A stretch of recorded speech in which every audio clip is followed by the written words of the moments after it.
States of America, and to the republic for which it stands, one nation, under God, indivisible, with liberty and justice for all. Okay, at the top of our agenda this evening is a presentation resolution honoring custodial maintenance staff. And here with us this evening is Dick Vita, the Director of Maintenance Services, and several other custodians maintenance staff, Bob Tipton, James Ponte, Zachary Bennett, Harrison Scully, Chris Roy, Tim Sunderland, Mark Joseph, and Mike Charette. So I'd invite all of you to come on up, and I will read this very formal proclamation to give you our appreciation.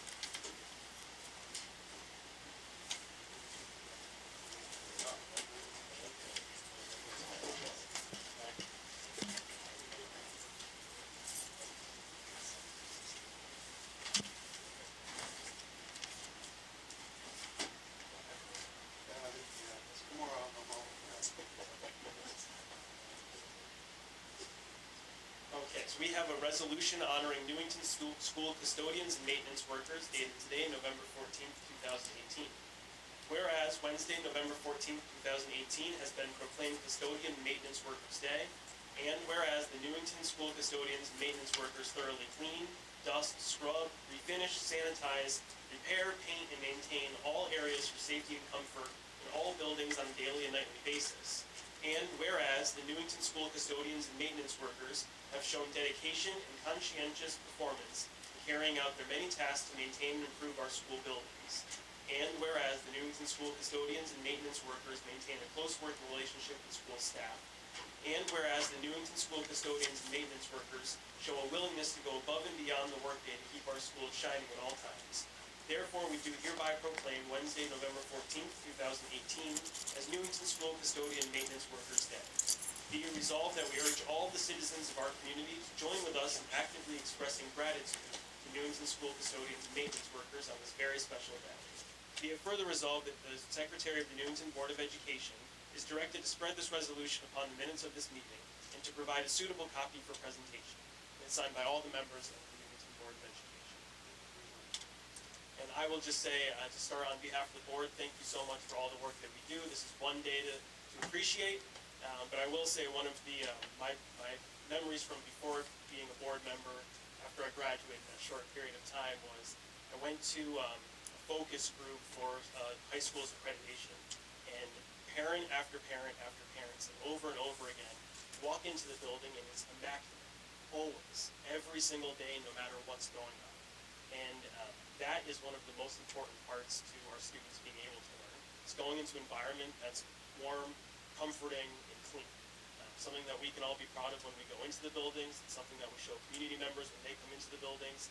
We appreciate all your hard work and all of your efforts and the personal connection that you have with many of the students. I certainly remember plenty at the high school, and you walk into high school now, you see Tom waving at you, and all of you guys really appreciate everything.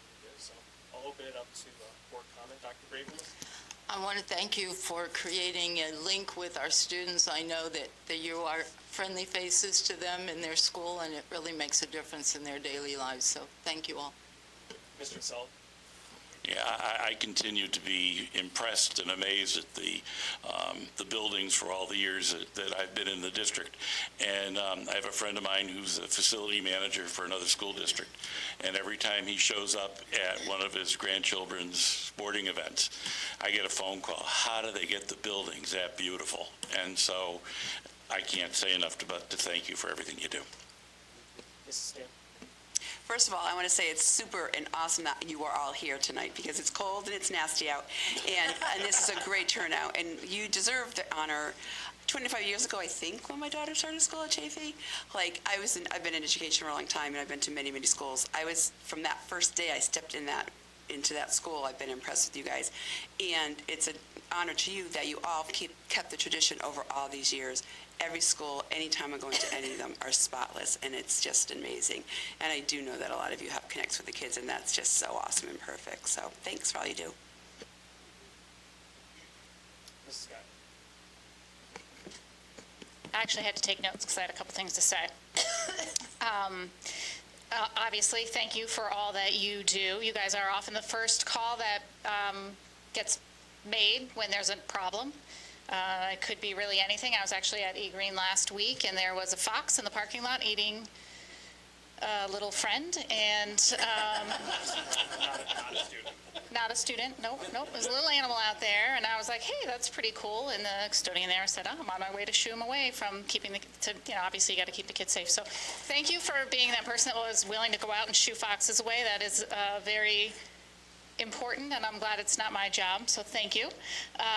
You really do, and I told this to Mr. Vita, and I went to a school on a Sunday morning last winter, and I walked into it, and it wasn't one of our schools, it was in a different district, and I walked in and I was like, to use the bathroom, and I was like, oh, what is happening here? Like, this would never happen in Newington, because every time I walk into any of our schools, they are beautiful, and I think that you do an amazing job there, and then the kids have, they take pride in their school because it does look nice, and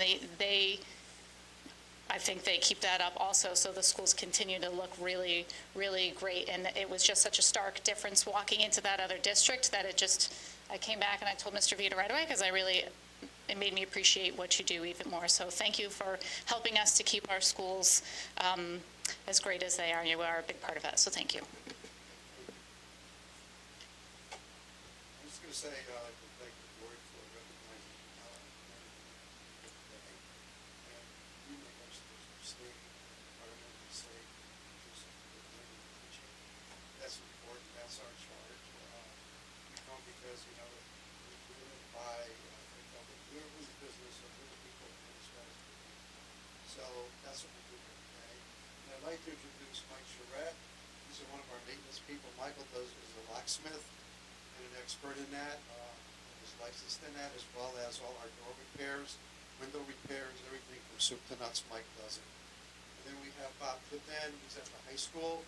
Bobby's one of the floaters that goes around from all the schools as we need him. And then we have Harrison Scully, who is not only a former player of mine at Newington High School, but an all-state player, by the way. What a great kid. He's a man, I should say. And Scully's a custodian at the high school. Then we have Jim Ponte, custodian at the high school. Zach Bennett, whose mom also works in the cafeteria, he's one of the newcomers. And Zach's doing a great job with us as a custodian as well. And we have Chris Roy, who came from Mark, where they used to shoot at him. And we're so happy to get here, and we enjoy having Chris. And then we have two lead custodian, Timmy Sutherland from John Wallace and Mark Joseph from John Pabst. And they know how I feel about them. We have a military wet look that we're very proud of. And so, these are the people, the men and women that do it every day. It's a pleasure for me to be associated with such a fine group. And thank you, boy, for all the support you do. So, thank you.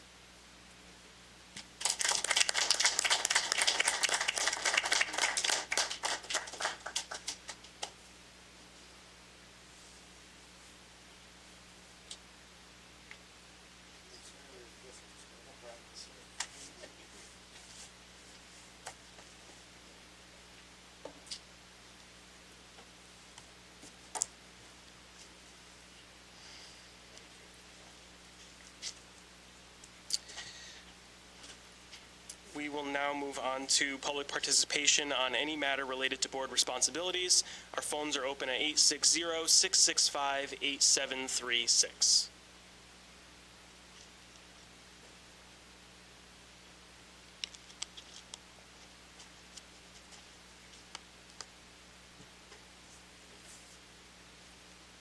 Okay, seeing no one from the audience and no phones, we'll move on to our consent agenda. Dr. Braverman? I move to approve the consent agenda as presented. That would be the minutes of the special informational meeting of October 10th, 2018. And a second by Mrs. Guyon. Any corrections for the consent agenda? Okay, seeing none, the consent agenda has been approved. We have no old business. We'll move on to our new business. We'll start with our reports from standing committee. First, there was a facilities committee meeting on October 24th. Mrs. Stam, I think that is on the agenda for later today. Is that right? So we'll discuss that meeting in a full agenda item, which is number 4. And then there was a curriculum committee meeting on the 10th. Mrs. Guyon, is there anything to share from them? Of course. We talked about mastery-based learning with Kristen Freeman, Sean Colley, and Dan Diaz. They shared with us how they had 4 informational sessions for parents to come and learn more about what's happening in the schools. We're already using the mastery-based learning model and are working towards the mastery-based grade reporting, and that's something that will be happening in the next 3 to 5 years. They're being very methodical and purposeful in the way that is rolled out. We just kind of got an update on that. Some of the things we talked about were the retake policy and how how it has affected grading, things like that. It was interesting. It's always good to hear from them and kind of see what they're working on. So I thought it was very informative. Any questions? Any questions for Mrs. Guyon or anything to add from anyone else who was at the meeting? Okay. Seeing none, we'll move on to our student reps. Welcome. 2 minutes, please.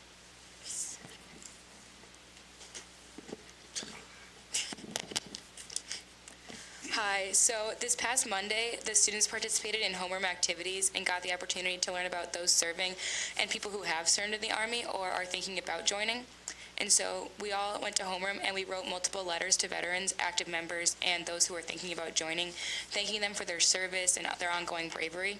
And throughout last week, we collected items that are going to be donated through Operation Gratitude, an organization that's mission is to thank every American who serves, whether it be through cards or packages. So we collected items like food, toys, cards, and we're going to send them off to Operation Gratitude, and they package them and send them to soldiers. And then we went to the auditorium to hear about a young woman's journey throughout the military and police force. So we had the privilege to also have her present and answer questions that anybody had. And hearing her story was not just inspiring to women interested in serving, but to everybody. She talked about ideals like setting goals and pushing yourself to reach them. And I think having a guest speaker was an amazing chance for students to hear more about a topic they may be unfamiliar with. So having more speakers that are passionate and willing to talk about a variety of different topics would definitely benefit the many young, impressionable minds at Newington High School.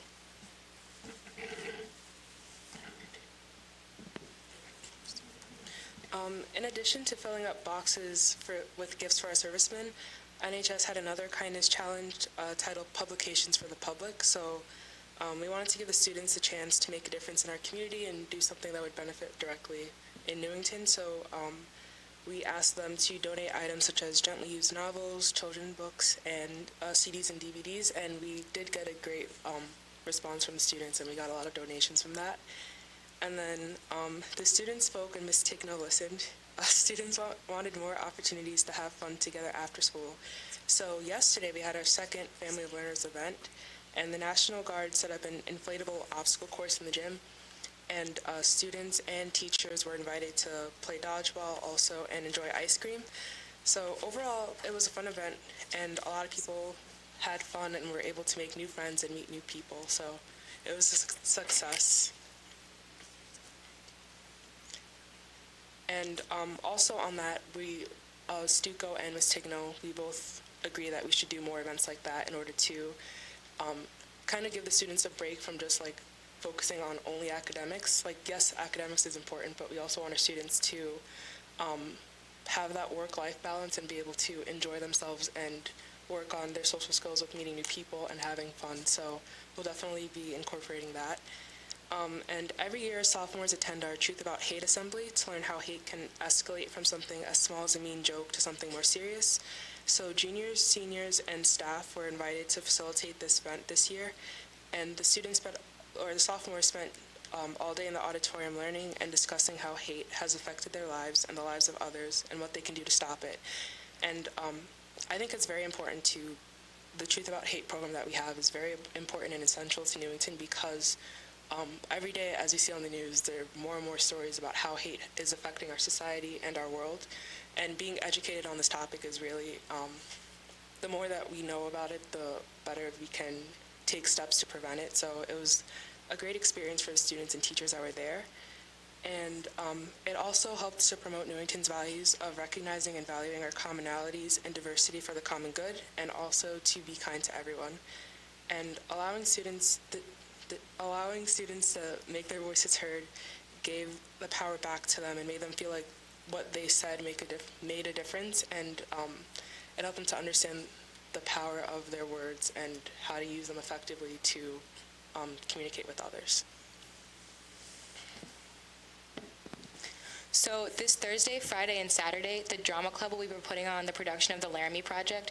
So just some background about the Laramie Project. In 1998, Matthew Shepard was a gay college student attending the University of Wyoming, and he was beaten, tortured, and left to die near Laramie, Wyoming. He was taken by rescuers to a hospital in Colorado, where he died 6 days later from severe head injuries. So the play, The Laramie Project, was a reaction to this murder, and it was through the voices of the townspeople. So a couple reporters went to the town and they interviewed different people and got different snippets from different news articles, and they put it all together into this play. And so it was supposed to really get out the views on gay people in general and why the townspeople thought something so horrible could happen in their town. And the feedback they got was ranging from very homophobic to very empathetic. So the play's main goal was to erase hate in the world and raise awareness that instances like this are more likely to happen than you think. And so I think the play will be a good opportunity for students to reflect back on their own lives. Thank you. Any questions or comments on the student rep reports? Mrs. Strauss? So I just want to add to your truth about hate thing. So I talked to Mrs. Tigno after it, and she said that this year, the truth about hate was the first time that kids, I'm going to cry, kids went up and apologized for things that they had done. Like, it was that powerful. So kudos to whoever put that on, whoever facilitated it. So Tara was just like, I can't believe these kids went up and apologized for things that they had done. So it was pretty neat.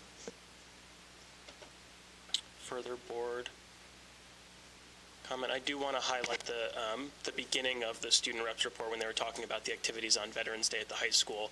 For anyone in the community watching who's unaware, last year was the first year that Newington has had school on Veterans Day, and one of the rationales behind doing that, besides the fact that the AFSCME contract changed that we actually could have school if we chose to, was that we could make it a day of actually celebrating and learning about veterans to have an impact on the students rather than just a day off from school that kind of gets lost in the shuffle. So each of our schools had a different type of program that was centered on veterans and learning about veterans, reaching out, doing things like our student reps were talking about in terms of care packages, and Mrs. Maraca put into our white folders a summary from each of the schools about the activities that took place. I think it's great to highlight that and just make sure people in the community know that there's a real purpose for the schools being open on that day, and that for 2 years we've done a really great job of honoring that day.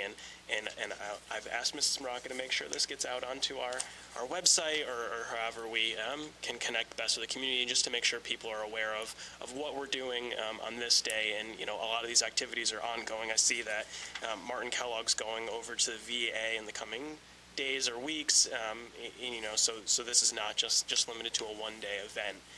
And I just think it's a great use of time and a great learning experience for everyone involved. Anyone else with any? Dami? I just want to add on the what you said about Veterans Day. I think it was, let me move it here. One thing that I really liked about this year was that during homeroom we watched a video on the staff at NHS who are veterans. So it was very cool to see, like, a lot of people didn't know that. There are a lot of teachers that we didn't know who had served in the Army, so it was very interesting to see that. And after that, a lot of students, including myself, went to go thank those people and thank them for their service. And it was just a really heartwarming experience because everyone was like, I feel like they're finally getting that recognition. And it also made the students realize, like, people around you every day are doing things that will impact our country and that are protecting us. So, like, to remember to thank them for that and not take it for granted. Thank you. Dr. Braverman?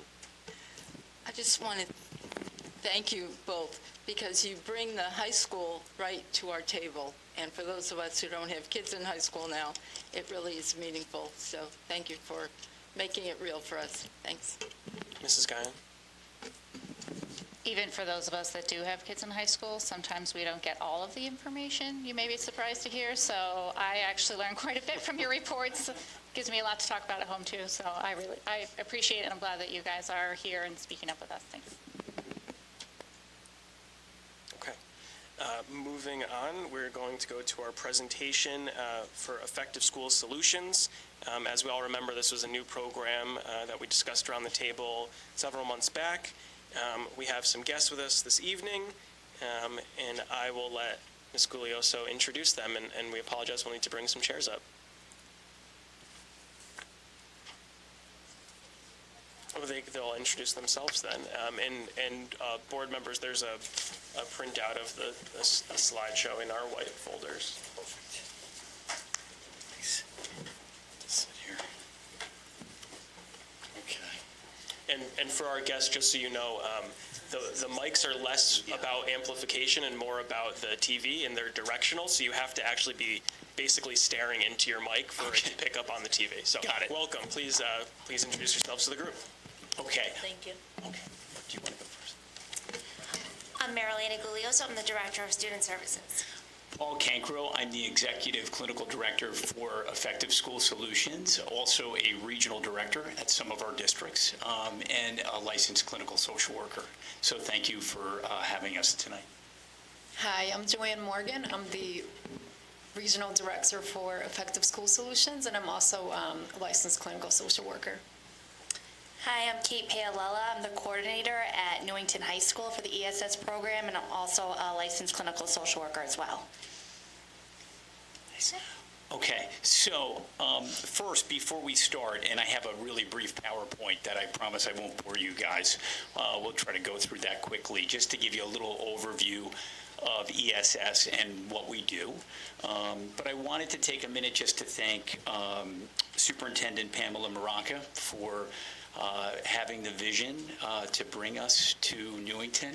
We're so happy to be here and provide mental health services and behavioral health services for students at the high school. Also, I want to thank Marlena, because we wouldn't be here without her as well, and Principal Tara Tigno. She's been really instrumental as well. So the three of them, we're really fortunate to partner, and thank the board for letting us talk for a few minutes about our program.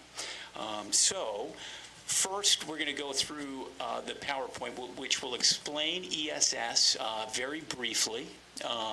And then when I'm done with the PowerPoint, we'll do a question and answer. If you have any questions about the programming that we're doing now at the high school for myself or for Joanne or for Kate. Okay, so let's start with the first slide. The mission. The mission of Effective School Solutions is to provide high-quality, cost-effective, and comprehensive clinical programs. The programs are built right into the school, so we are embedded with you guys. We're there 5 days a week, and we have a really amazing space. We have a group room that is really just bright and colorful and has couches and lights and rugs, and I think we really want the students, when they come to ESS, to feel that they're in a safe space. And then there's offices as well where we can do individual therapy and family therapy. So the space is really, really terrific that Newington High School has provided for us. We work with students that have emotional and behavioral challenges. Our students struggle with different psychiatric issues, sometimes different behavioral issues. Sometimes they're all meshed together. And it's a very intensive program. It's set up similar to how an IOP, an intensive outpatient program, would be set up. So we really get invested with our kids, and we're there with them throughout the day. Our space, too, is we really want it to be the least restrictive environment. So we want our kids to be able to stay in their community-based school, not have to be sent out to another placement where sometimes they have to take transportation that could be an hour and then come home, and that's a lot of time. And so the goal is that they can stay right right at their home-based school. Okay, so moving on. So the impact, and I talked about these three things in the mission, but we see dramatic improvement in school-related performance of students with emotional and behavioral challenges. And we look, the way we gather that is through our data collection. So it's really important that we have outcomes, and we can measure how are our kids doing, how are we doing, are we providing all the services that we shared when Newington came to us. So we want to make sure we're doing that. And twice a year, we have report cards that we reflect on the data, and we can present that to the administrators. We can present that to the board. So we'll be gathering that. We're not there yet because we've only been there 3 months, so we're getting there. Students, again, educated in the least restrictive environment. And then the third thing is a significant reduction in out-of-district placements and the associated costs that go with placing students out. So those are I think, the three biggest impact reasons. The next slide, high risk.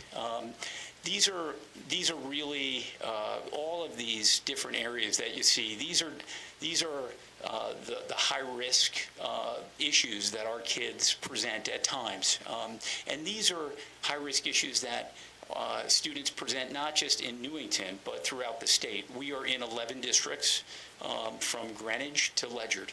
And many of our kids at different times present with these high-risk issues. And the hope is that ESS, with the intensity of the therapeutic interventions, can support them when they're going through these things, as well as work with school administrators, with school social workers, the guidance department, and also community providers. So we're not doing this alone. This is an effort of all of us together. So these are definitely some of the issues that we see in some of our kids. And the objective measurement, this is the data that I discussed earlier. So the three main areas of data that we look at, and you'll see on the slide, the cumulative data for 2017-18, ESS treated over 1,500 students. We didn't just treat them in Connecticut, obviously, but we're in New Jersey, Connecticut, and Pennsylvania. So when we looked at the aggregate of those students, we saw that grades increased by an average of 28%, absences decreased by an average of 42%, and then disciplinary incidents decreased by an average of 67%. And again, that's looking at all the students in ESS. When we work and we gather the data for Newington, we'll have the report cards and we'll look at that specifically to you guys, and we'll let you know how we're doing. So that takes a little bit of time. I think we have to get the program up and running, and it's this is a startup in our first year here, so we're looking forward to sharing that data with everybody. What makes ESS effective?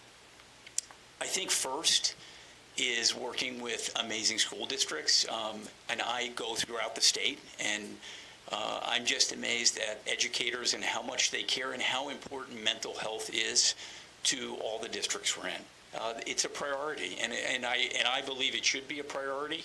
I think our kids need that attention at times in the world that we live in today. It's great that we can have this service here.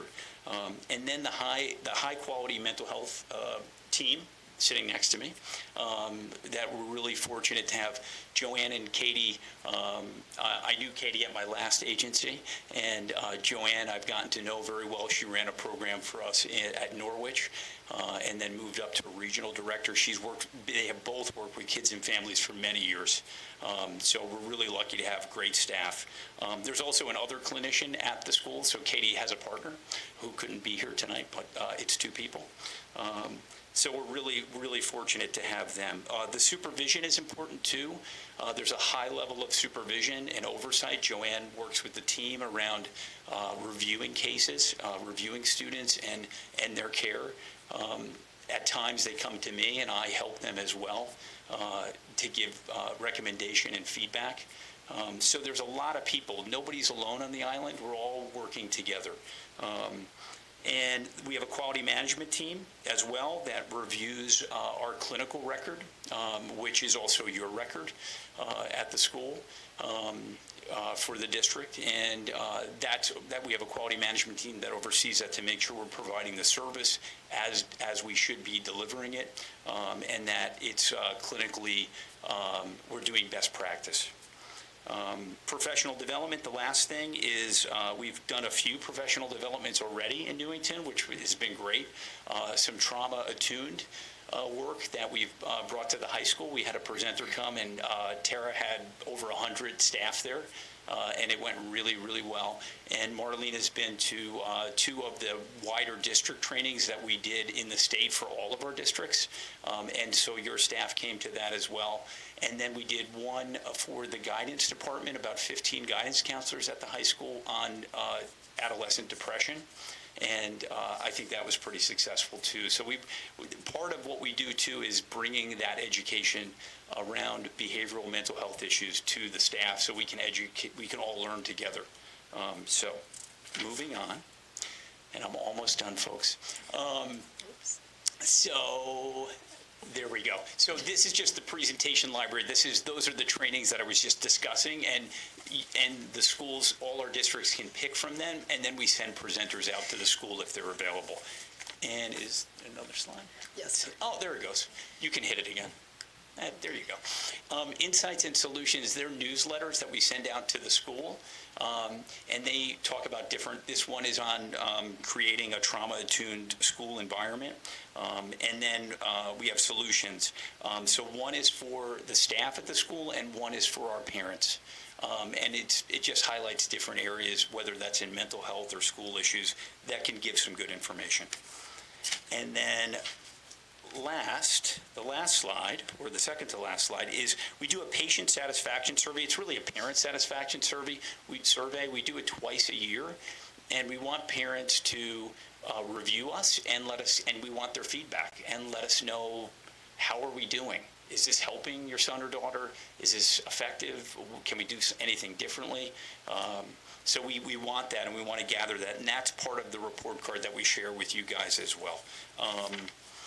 And then the last slide is question and answer. So if the board or anyone has any questions they would like to ask myself or Joanne or Kate or Marlena, we're happy to answer those about the program we're doing now. It's the students we can't talk about, we can't say their names. It's confidential.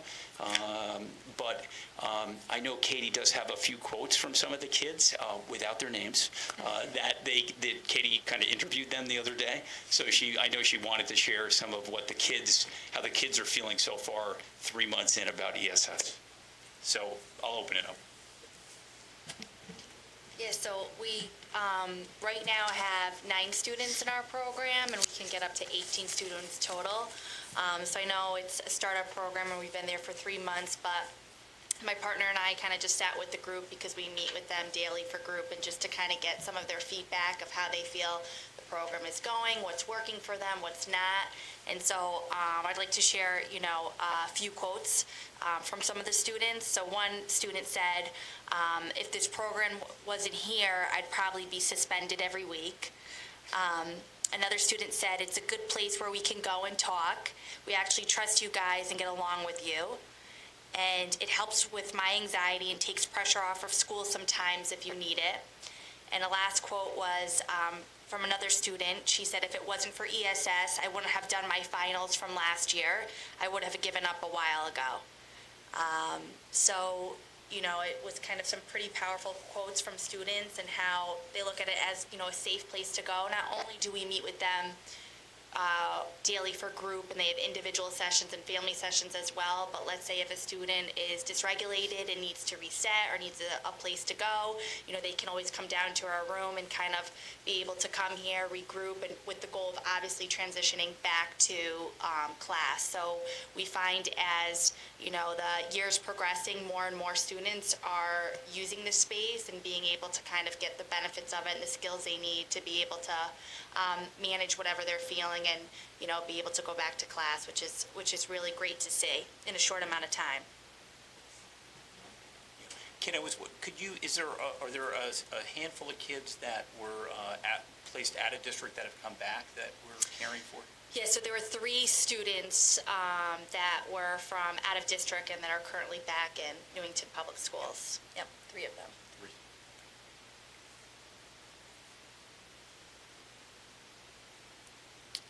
Mrs. Guy? You already answered one of my questions. How do students end up in your program? That's a good question. Go ahead. Yeah. Hi, I have to get used to this microphone.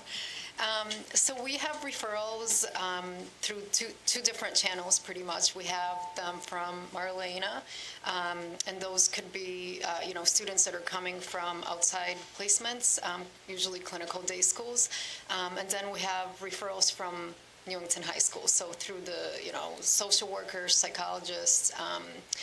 I know the team has been going to some of the counselors' meetings and different multidisciplinary team meetings, just to kind of get a feel of which kids, may need this type of service. And we're kind of trying to reevaluate also what kind of referrals we're taking in.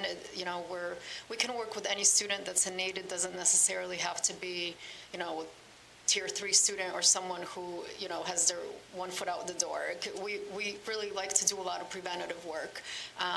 So anyone that might be struggling that can really benefit from this type of program, we kind of have been brainstorming around that, so. Yeah, I think, Joanne said preventative, and I think for me, that is that's my goal, is that we prevent, that we help kids from not getting too close to the edge, and not having to, for other measures to be taken, and that we can give them the support before it gets really bad.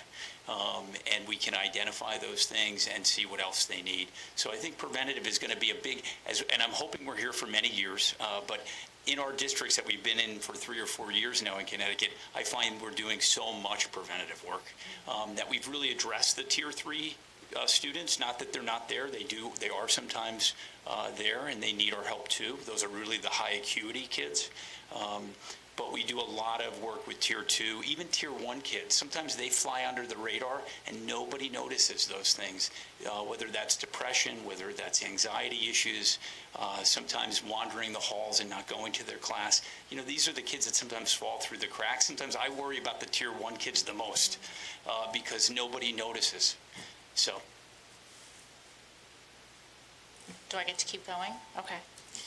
I wanted to ask about if we had seen a reduction in outplacements. You said we brought 3 students back, and then have we been able to keep students here without actually sending them? So far, yes. Okay, good. I like to hear that. Yes, me too. Okay. Let's see. Answer one of my other ones. You talked a lot about the professional development, which sounds great, and I'm glad that there's been such a great response at the high school. Is there any opportunity, or have we invited any of the middle-level counselors and guidance counselors and soon-to-be social workers? Have we invited those folks to participate in any of these? Or could we? Yes, absolutely. We had, I think it was the full-day PD for November 6th, and I took a hold of most of the staff because I needed them for the PD that I was doing. But I do think that you had the counselors from middle school and high school. We invited everyone. Right. Yeah. But I didn't let them go because I needed them. So we are going to do a round 2 during one of the early releases so that our staff can get that same training. And that's what's nice about having them in district as well, because we can tap into them when we need them. They're very easily available to us. Great. That's exactly what I wanted to hear. Thank you. Mr. Sylvia?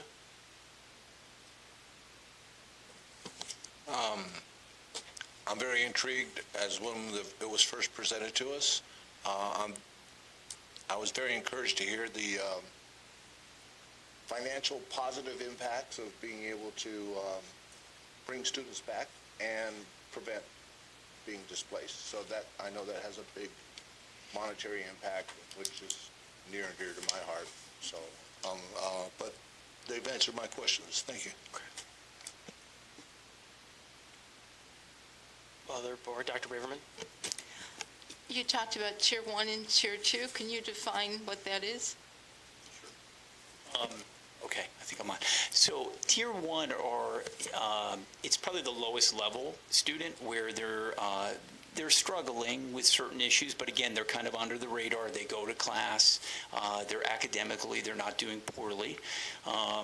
But people are noticing something just doesn't seem right. They seem off. Maybe there's some issues with peers, broke up with a boyfriend or girlfriend, but different maybe peer issues are going on as well. So again, we kind of look at the whole picture, the biopsychosocial picture of our kids, but then as you jump up to Tier 2, then you're starting to see more significant issues. These are, where now they're skipping classes.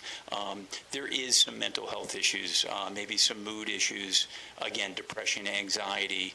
At times they're school avoidant. The grades are starting to decrease. The parents are concerned. They may be receiving some outside services in the community. That may be in-home services or other community-based mental health services. And then Tier 3 is really the highest acuity student. These are students that some of them have been already placed out, as Joanne was saying, and they've received care in a therapeutic placement or a therapeutic school, and they're ready to come back. Tier 3 and Tier 2 can also be students that have needed hospitalization because of psychiatric issues or behavioral issues, and now they're coming back from the hospital and they're reintegrating back to school, and their families know that they need additional supports. So ESS is good, I think really built for those kids that have experienced some psychiatric difficulty, but they're coming back to school and they need extra care and extra support, so we can be there for them as well. So I hope that defines it a little bit.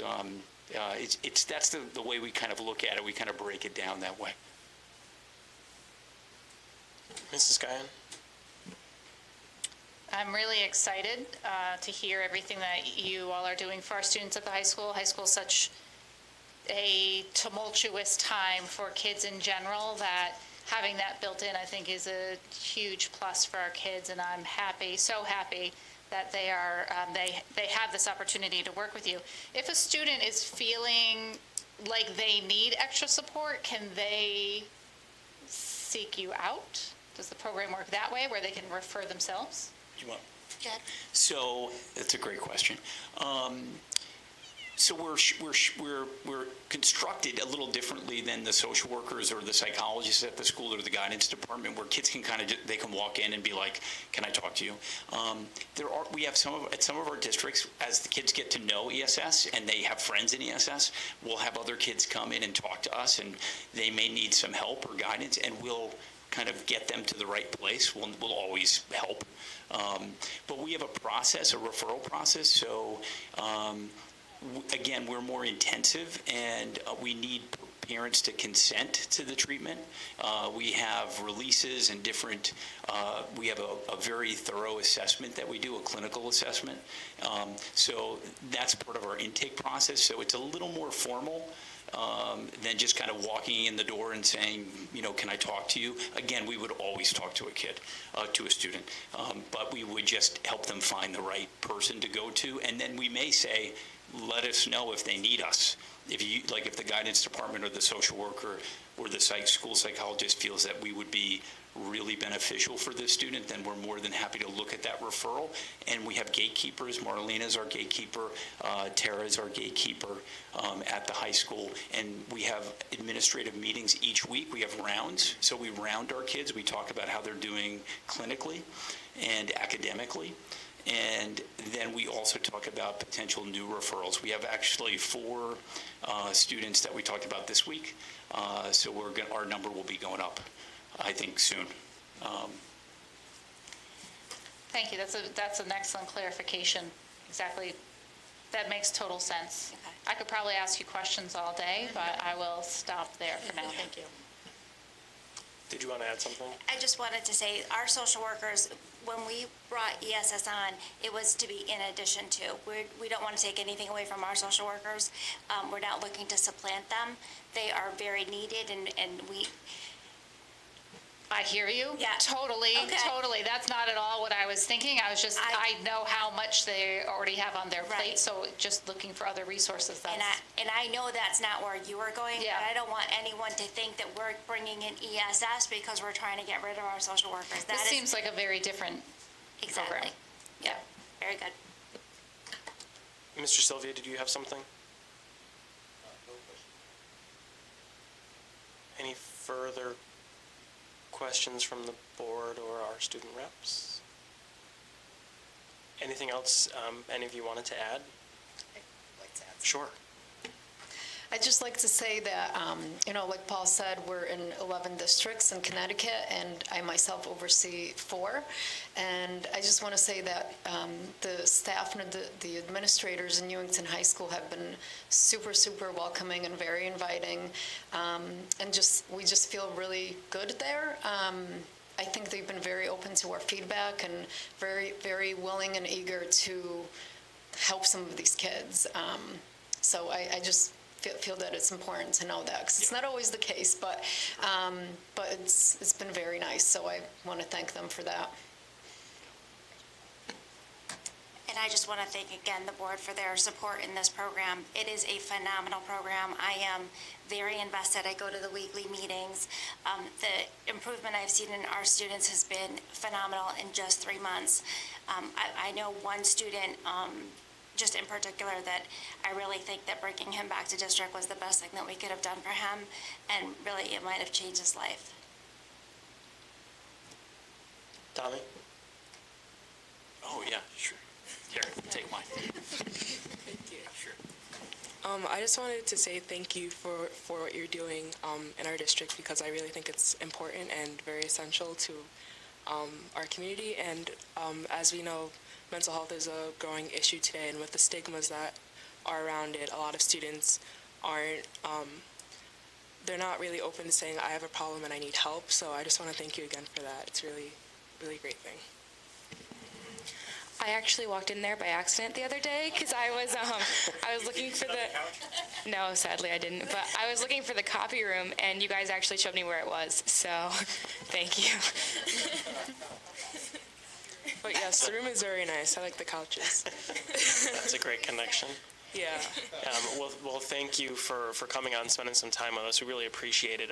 Anything always that the board can support that will help our students, especially when it potentially saves us money as well. It's really a no-brainer, and to hear some of the successes already in just a short period of time is great. We really look forward to, we'll get some kind of updates that you were talking about as the year progresses, so we're excited to see that. Thank you for all your work, and every student that we help is that's why we're here. So thank you very much. And Ms. Stam, something? Yeah, I just want to compliment Mary.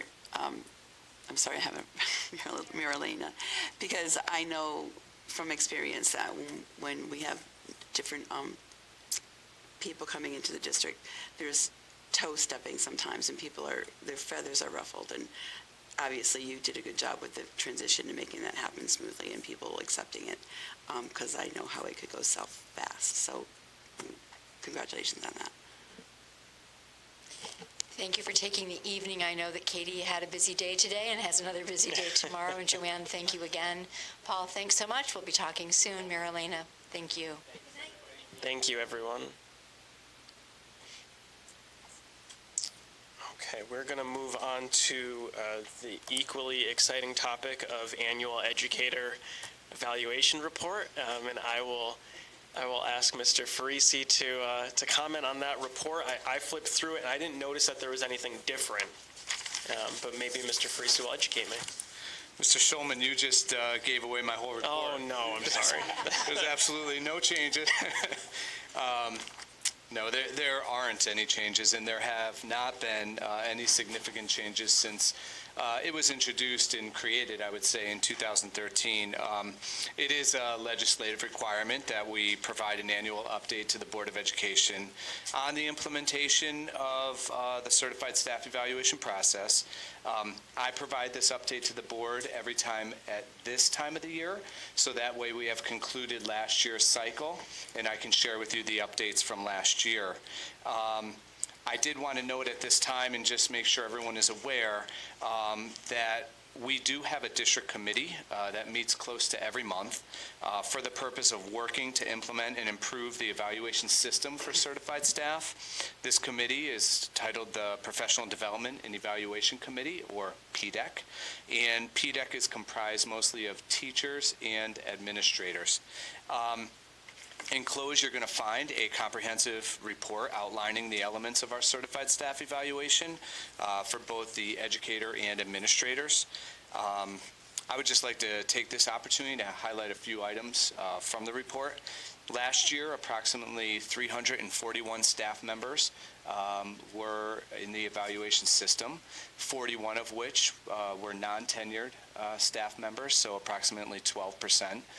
The other 300 were in the tenured group.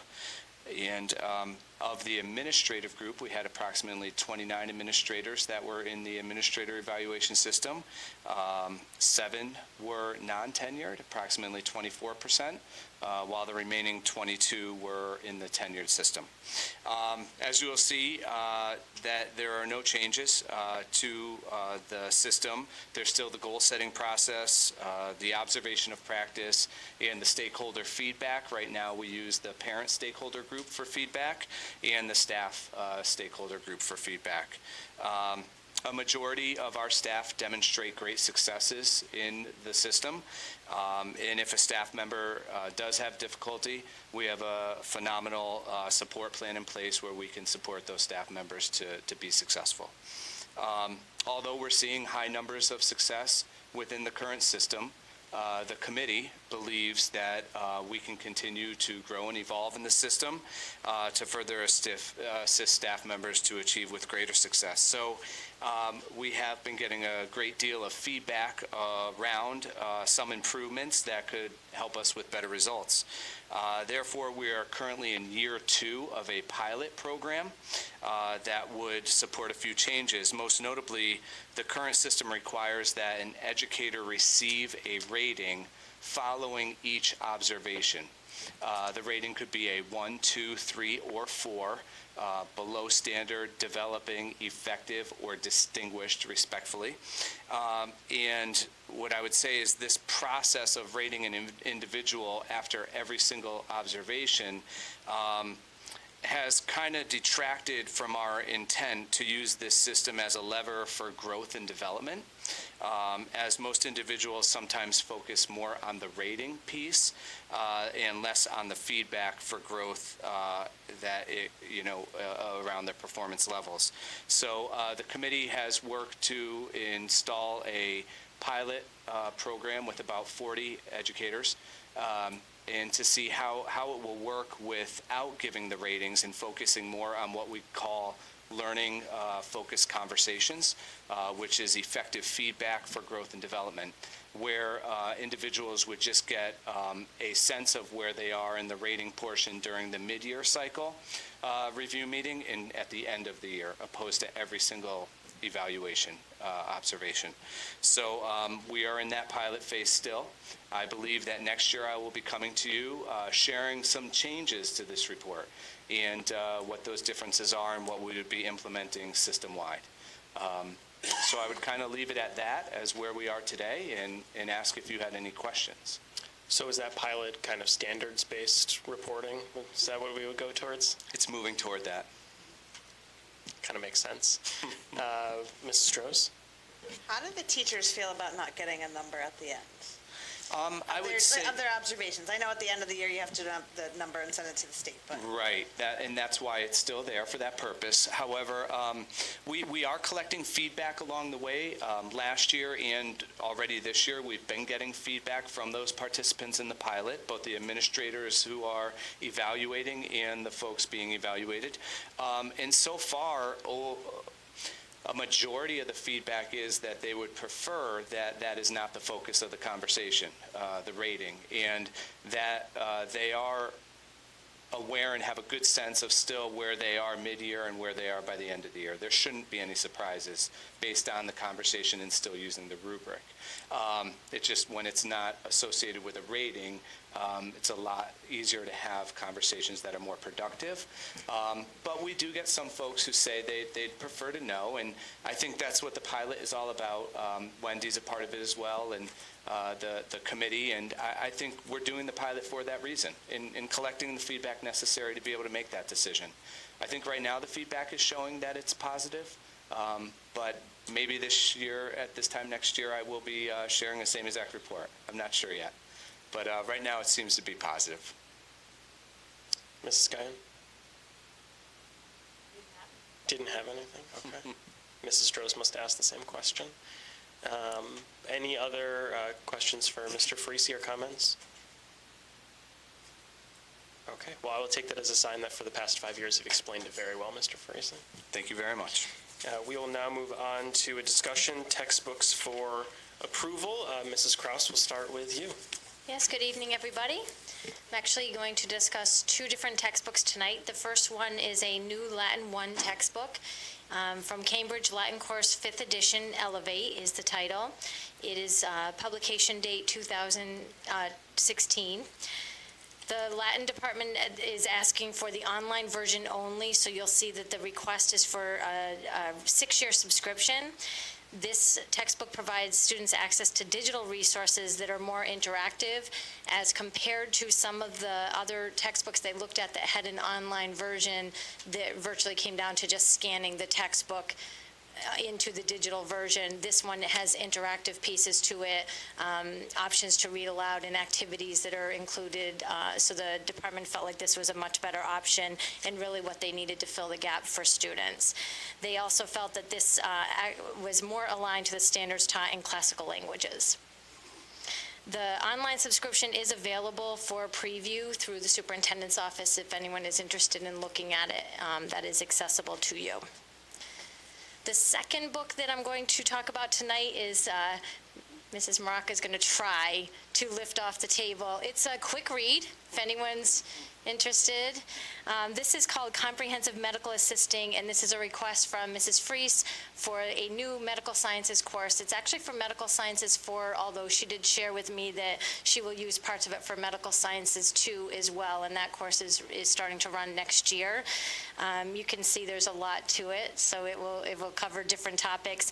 This is fully aligned to the National Health Science Career Standards and a 2018 publication date, so it's hot off the presses and very aligned to the work that she's looking to do with students. That looks very similar to a dozen books that are currently in my kitchen. Yes, it would. I would add that this is the book and the information that our students will need to master so that they can then take the CMA assessment if they are 18 years old. So again, we had to find something that aligned with what that assessment requires for learning for a certified medical assistant. Mrs. Guyon? Which I only caught the medical science 2 class that this was going to be used for. And I thought you said there was another one, but I missed what you said. Medical science 4? Oh, 4. Yes. It will be used for 2 and 4? 2 and 4. But not 3? Apparently not 3. So are we going to have 4 running next year? No, I don't believe so. It'll be 2. Okay. Yes. Yeah.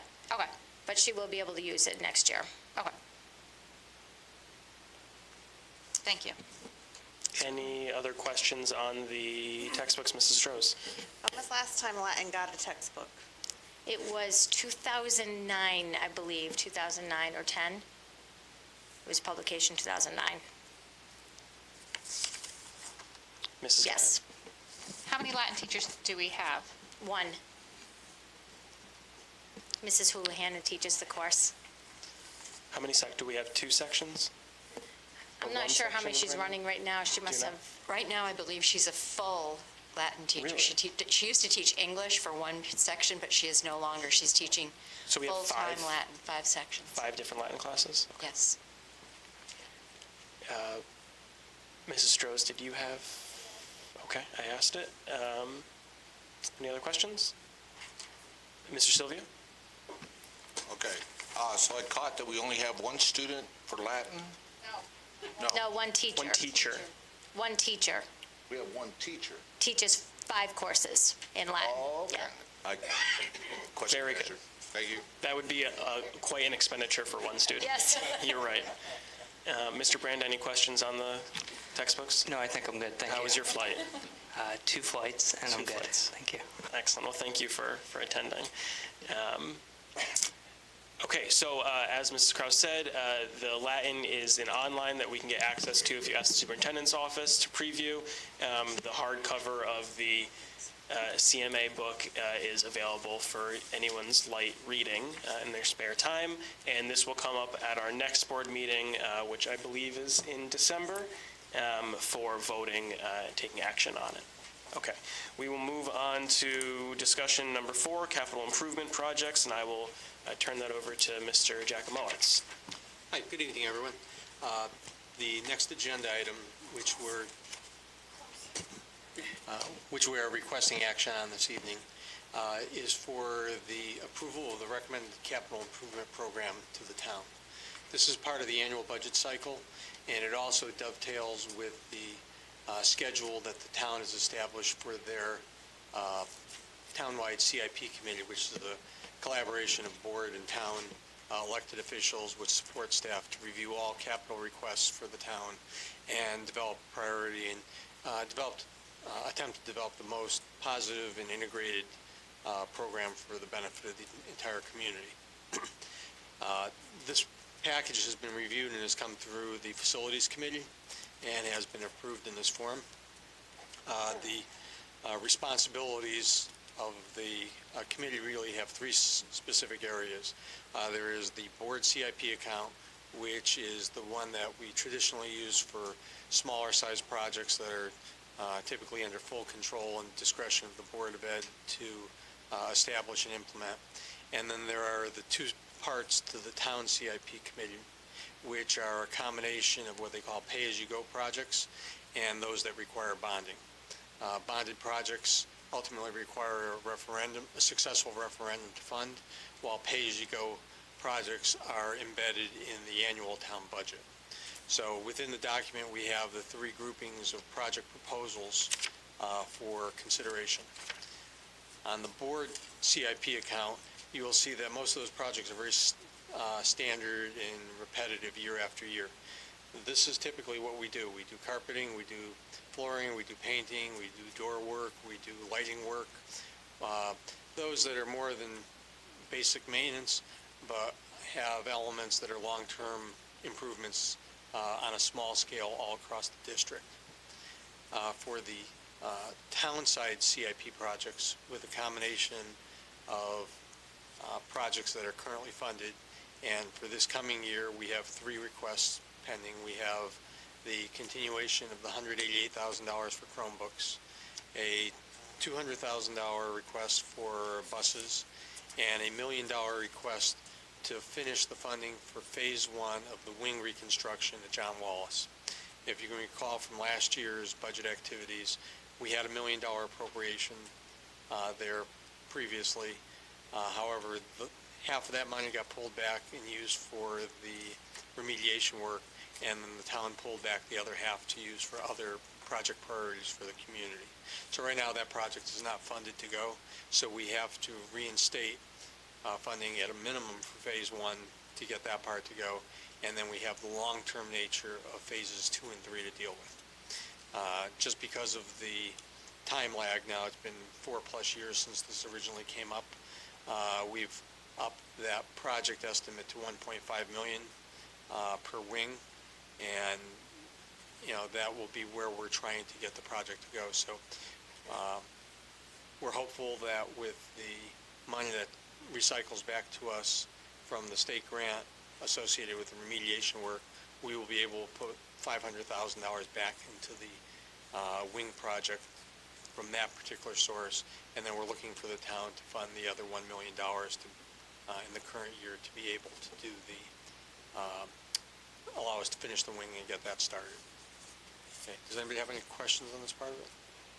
I do have one. Does the wing reconfiguration, is that, I'm just noticing that as we go out, John Wallace Renovate as New isn't on there, and it looks like the other buildings that potentially would come up are on there. Is the ring reconstruction or reconfiguration alleviate the need for a larger scale? Yes. Renovate as New? Most Okay. definitely, right. So it's a smaller investment for a much longer term benefit? Okay. Correct. Mr. Sylvia? Thank you. So when I first joined the board, the remediation of the wings was based upon security issues because of that. And now it's just a remediation of the rooms. Are we addressing the security concerns that were originally brought this up? It's always been a two-part kind of thing where part of it is about making, actually changing the way the wings look so that there's different hallways, and there's classroom walls, and there's doors that lock and things of that nature. So they accomplish both things at the same time. So one part of the security concerns we addressed over the summer. Is that accurate, Mr. Jack Mullins? Yes, right, yeah. John Wallace, the bulk of the investment we made into that was to deal with all the doors that were adjoining the octagon corridor going around the building, which put in the necessary security elements to have full lockdowns and not allow easy intrusion into those areas of the building.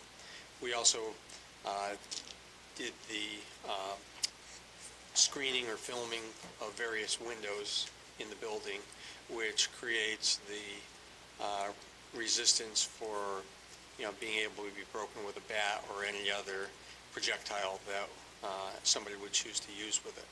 And we did have one positive result just in September, just a few weeks after we finished, where a student was in a very energetic mode and actually hit the window with her arm, and the window didn't shatter, where it fell apart, where the kid's arm went through and could have seriously created a bleeding incident. The window just stayed in place and shattered. So we got immediate benefit from that particular improvement. But yes, so part of the configuration, when you reconfigure the wings, it increases, it's the second and third level of security that gets addressed through that reconfiguration. It also then has pedagogical benefits for actual learning in the classroom as a result of actually having real walls so that you're not hearing everything that's going on everywhere. But there are the security concerns that do get addressed through doing it. Mrs. Droz? So bear with me. I'm gonna, I say that a lot. So we're asking the town for $188,000 for Chromebooks. Correct. How did we pay for the Chromebooks that the kids got this year, the new ones that were replaced this year? So I know the 8th grade got new Chromebooks, the 9th grade got new Chromebooks. Right. Where did that money come from? That was a combination of this money from last year's appropriation, where purchase was authorized sometime in June. When shipments get here, we get them all configured and prepped for deployment at some later date, right after the start of the school year. So did the town CIP pay for those Chromebooks? I can't say it would be all of them, it would be some of them. I have to go back and see what we actually paid off. I'm sure we supplemented it with some of our own money because of replacements and damage issues that we have to deal with. So we're asking for new buses, which I understand we need, and I'm, sitting on the board, I see the benefits of having our own busing system, so I want to preface it with that. But I also want to understand how the buses, so did we buy any buses last year? Yes, we had, it was either 3 or 4, if I remember correctly. And was that from the money that we transferred at the end of the year in June, we got a sheet that said we transferred money into the transportation account? That would be the year before, typically. You have about a 4 or 5 month lead time on bus orders. Okay. And when we order, it's typically in June. We put the bid out in May every year. So if we have any issues, we can get a corrected bid out by June to make an award. And then somewhere around Thanksgiving, maybe Christmas time is when the new buses will arrive. So I'm sure the ones that we received last year around this time were off of the... And so we're not getting any buses this year delivered? No, we have, I think, 2 that are on order. Okay, so were those paid for I get very confused by the years, but, so like, I just want to make sure, like, I don't want us to turn around, and I know that it's just a discussion, but to ask the town for money that someone's going to turn around and say, well, we had the money and we paid for it out of our board budget, why are we now asking it for the town CIP budget? And I just want to understand how we paid for stuff in the past. So like last year, like. It's only been through the town CIP for 2 years? 2 or 3 years. Okay. In large part thanks to Mr. Sylvia banging the table that it should be something that the town CIP is covering rather than our operating budget, although we do recognize that if the town doesn't have the funds to do that, it has to come out of some source of money. In the past, we've had more in-depth reports on our transportation fleet, and I was just daydreaming about buses the other day and was thinking about that it's probably time for a new report, because the last one that we saw said there were like 10 or so buses that were in the, that it's time to start turning over more, and we hadn't. But it may be time to refresh that report just so we see what has come in and out each year. Right. You would typically see that as part of the budget book, where we have the fleet profile, which identifies how many are up for replacement or consideration replacement. Would that be adequate, or would you want a separate report? The last one I remember seeing was a separate report, and if we can just refresh that one, that would be probably we'll good also- to set the table for what we're looking for. We'll also, for the first time, have the ability to see what happens to buses when they stay out for 2 winters. Because remember, we used to house many of them in the garage. And so last winter, after the diesel fuel spell, they were all outside. And again, they'll be outside this winter. So we may actually look more in the spring in terms of, are there more needs because they've been outdoors for a longer period of time, at least for some of our older vehicles. Correct. In the allotment that's been provided the last couple of years is less than half of the typical target number needed to maintain the age and revitalization of the fleet every year. Right, and to maintain our good record with DOT inspection. Any further comments to this point in Mr. Giacomo's presentation? Okay, so the last part of this is the long-term big picture projects which require bonding. First one up for us will be the Anna Reynolds renovate as new status, and we have slightly over $17 million identified at this time as a probable cost, and we provided a simple assessment of how we derive that number as far as how much money would need to be invested per square foot for the existing building, with estimates about expansion of the building or reconfiguration to alleviate code issues and ADA issues throughout the facility. That was identified as priority number one. Then beyond that, we have roof replacements, which are a longer-term need that we have. The consideration of being able to install a turf field for the benefit of all the athletic programs. Preschool initiatives, which are going to dovetail with Mrs. Krause's reports and recommendations down the road. And then beyond that would be the finalization of a John Patterson renovate as new and Martin Kellogg renovate as new. Mr. Sylvia? Thank you. So was there any rationale behind the requirements for 10,000 square feet of brand-new build at Anna Reynolds? Well, we know that we have significant ADA accessibility issues of the building. That's within the existing space. I'm asking specifically for this 10,000 square feet of new build. That tells me I'm making a much larger facility. It was primarily anticipating some needs in the preschool area, as well as other means of correction of ADA issues for the building. So ADA, I could see falling into the 65,000 square feet, all right? The new build tells me I'm getting a lot more students. Which may be the case with preschool. Okay, so what's the justification behind asking for 10,000 square feet? I'm lost. In a request of this type in long-term planning, this anticipates what the maybes will be for the needs and the responsibilities of the board. If the community expectations are to provide a more comprehensive preschool environment for our students, we need to put them somewhere and provide the type of facilities and resources that would support that initiative. I'm probably If not that's not the asking case, I'm not asking my if question. that's not the case, then obviously it isn't needed, but I'd like to know the requirements that are driving the 10,000 square feet. it was strictly an estimate, our best guess of. So we what just grabbed a number out of the sky, I'd say it pull would it be more down and than say that. multiply it by $400 a square foot. No, we figure there could be the need for anywhere for 6 to 8 classrooms, as well as related support spaces for, preschool activities. All right, so that's what I'm seeking. Okay. All right, is that type of, okay, this is what is in the back of my mind of what I need 10,000 square feet for. You just said 6 to 8 classrooms. It could be that, right, depending on what the So now you're being, directives are. that's an if statement. It could be, it may be not, I don't know. So Well, these are in the out years, so it's really more to identify the magnitude and potential of a project to the community, rather than saying that's the must-have number at this point. okay, please understand the way I'm thinking. All right, so I understand the 65,000 square feet, it's existing, we have it, I want to renovate it. $200 a square foot, fine, all right? But I don't have any kind of justification to go up in front of the community and say, by the way, I need another $4 million, because I think I might need another 10,000. Mr. Sylvia, I think your point's been made a couple of times. As Mr. Giacomo said, this is not what we're requesting. This is not a request from the town for $17 million right now. It's an identification of a potential need in the future that we require the town to form a building committee, which then goes through everything, and that then determines how much money would go towards a referendum. So this number could say $2 million, it could say $40 million. It's a best guess for what could potentially come out of a building committee is what I'm understanding from Mr. Giacomo. So it's a pure guess.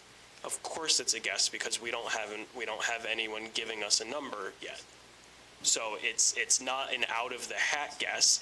It's Mr. Giacomo's experience in building projects, trying to identify future needs, and then putting a number out there so that we can know what the potential magnitude is. So your point is taken. It's not something that we're requesting from the town this year. I have a personal struggle with... And I get that. So it's All right, thanks. that is just like the John Patterson renovate is new, the Martin Kellogg renovate is new. Those numbers are there to describe what the magnitude could be down the line when those things would take place, and they're identified as needs that the district has.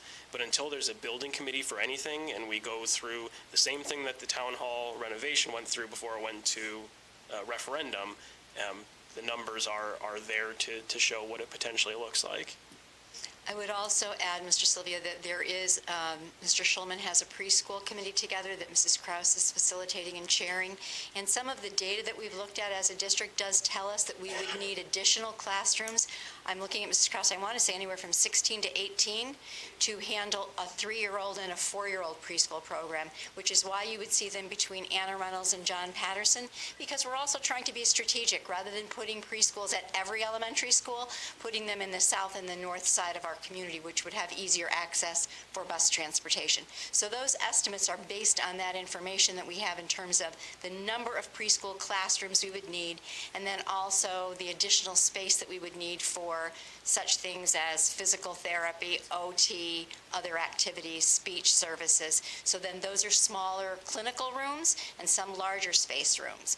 The other point I'd add for the community is the design of Anna Reynolds currently, if I were the architect, if I had my magic wand, would be to level it. It's built on a slab of ledge, which is why we sort of have a hump in the middle of Anna Reynolds. So if you really want to do a fine project, I've been at a school where we took it down brick by brick in Middletown and rebuilt it, and it was on a very similar piece of property. That is really what we would want to think, at least in my opinion, as you move forward with Anna Reynolds. You're not going to renovate it to new as you did with E. Green and Ruth Chafee, but you are going to demo it and rebuild it from the ground up. That would be one of my recommendations, because it's just situated awkwardly on a ledge.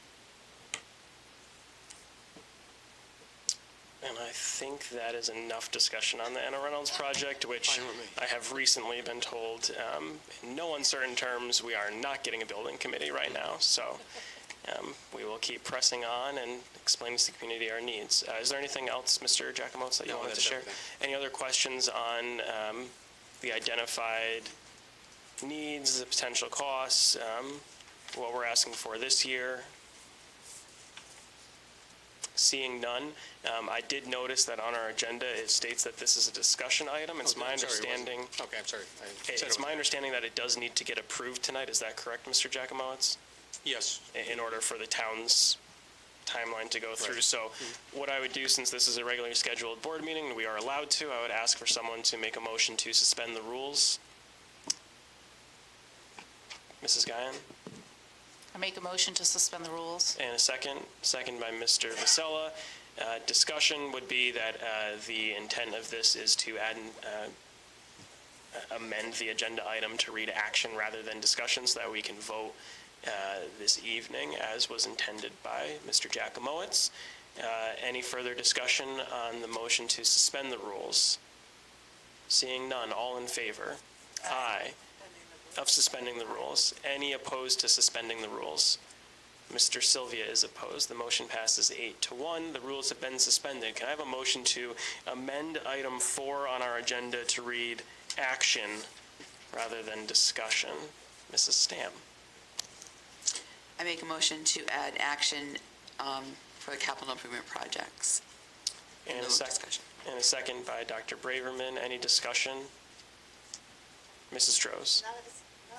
Now that it's an action, I actually have more questions.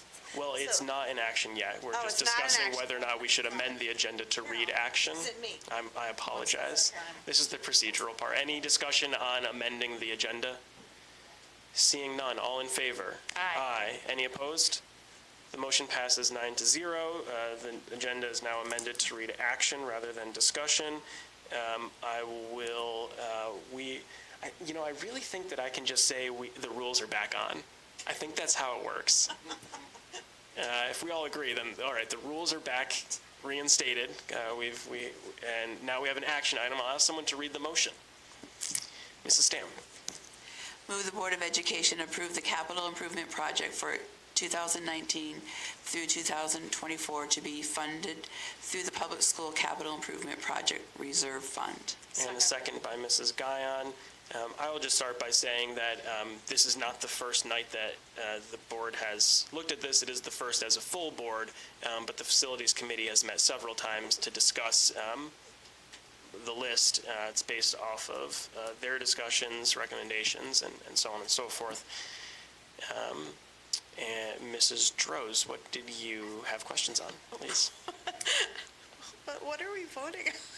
Well, So, is it, okay, so I got that, I understand. So is it two separate things that we're going to be deciding on, like the school CIP fund and the townside CIP, or is it one big thing? It is just one packet that gets sent over to the town saying these are our priorities and our requests. It actually goes to the town's CIP committee, of which we have, who's on that? Mrs. Stam and Mr. Vasella. They meet with several town councilors and then basically hash out what's going to make its way to the town's budget. Okay, So this is our way of telling the town, this is what we'd like this year, and here's what's coming up down the line. I need to apologize ahead of time. I just spent, like 2 straight days, like plowing through my conferences so that I could have them done in a day. So I'm a little mushy right now. Sure. So I understand the Board of Ed CIP. So we're asking the town side CIP for $188,000 for Chromebooks, $200,000 for, no. That's current year. So what we're asking for 2019-2020 That's what I want to know. is the town charter's requirement of $125,000 into our public school CIP. So they have to put it in there. Correct. Okay. $644,133 for our bus replacement program. So in addition to the 125 that they have to. Correct. We're asking for bus replacement. Correct. And $188,828 in our technology reserve. And then $1 million For in the a possible town. bonding project for the John Wallace Okay, thank you. wing You replacement. did a very nice job of explaining that in nice simple terms for me. You're welcome. Any other discussion on the plan that's been presented?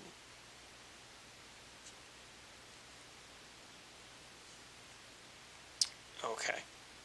Seeing none, all in favor of approving the CIP? Aye. Any opposed? Mr. Sylvia and Mrs. Droz, the motion passes 7-2. We will now move on to item 5, which is discussion, proposed new policy 4154 regarding outside employment. This was a policy that was received to much consternation last time around. Mr. Farisi has updated it based on our discussion, and would you like to say a few words, Mr. Farisi? Certainly, I first and foremost wanted to thank everyone for their feedback last time that it was presented. I think it was excellent feedback and provided an opportunity for us to revise it. As you will read, it does simply just put out for us an opportunity to put some parameters around outside employment, especially as you will read as it pertains to things such as workers' compensation and the impact that it could have on working for the Newington Public Schools. I want to be very clear. This is a just-in-case policy. This is not something we look forward to or pretty much hope we have to ever enact. But it is important for the Board of Education to recognize that there are some policies that are safeguards for the Board of Education that are important to have, and this would be one of those. And in your opinion, Mr. Farisi, does this still accomplish what you were hoping the policy would accomplish for the board in the first draft? Absolutely. Okay. And for anyone who forgot or community just tuning in tonight, we had probably a half-hour discussion on this. One of the parts that we wanted taken out was there was a requirement to report outside employment to a supervisor. We just thought that was, as a board, thought it was a little too restrictive, thought it was going to create an administrative nightmare in terms of keeping track of that, and you know, a lot of things just aren't necessarily the business of, as long as it's not affecting the work that the teacher is doing, fine. And this is a defensive policy to protect the board in the event something happens in the outside employment or there is some kind of issue. We have something to fall back on in order to make sure our staff and the school is protected. Any other discussion on the redo of this policy? Okay, seeing none. So this is the first time it was discussed. So this will come back on the agenda at our December meeting for action. And we can obviously discuss it further at that time. Mrs. Droz? Have any of your teachers been like, when you do a policy like this, and I know you were almost done with your speech, I'm sorry, but like, it still doesn't sit well with me. I'm sorry, it doesn't sit well with me. I think you're going to make the teachers annoyed. If a teacher's not doing their job, it doesn't matter what the reason. You follow the steps. You said you had a great way of like remediating when teachers don't do well. If they suck, you get rid of them. And like when I was a new mom and I had 3 kids under the age of 3 at home, I guarantee you my home life affected my job. There's not a doubt in my mind.